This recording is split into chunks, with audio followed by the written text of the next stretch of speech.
Siapa di sini yang cita-citanya ingin jadi musisi? Saya, Bu Guru.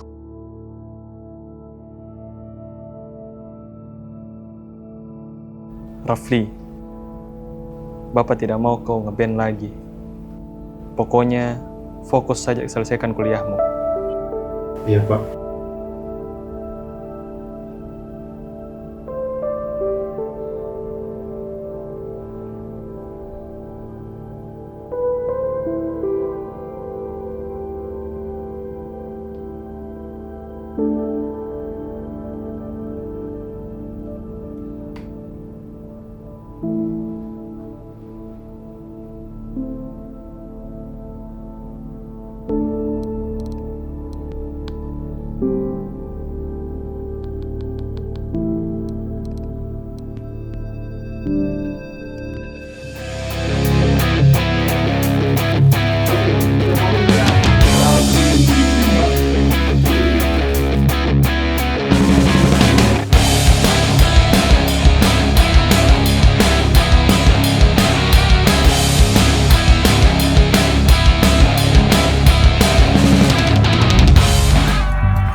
Ya, Tribuners, kita masih bersama Rafli di sini yang dengan kegigihan dan juga bakatnya bisa terkenal sampai saat ini. Dan Rafli juga mungkin bisa memberikan closing statement sebagai motivasi bagi para Tribuners agar bisa juga gigih dan semangat seperti Rafli saat ini. Baik.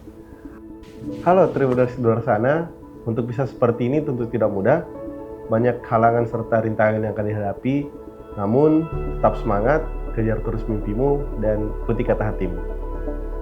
Dan untuk Bapak, terima kasih karena sudah memberikan kesempatan untuk saya mengejar mimpi.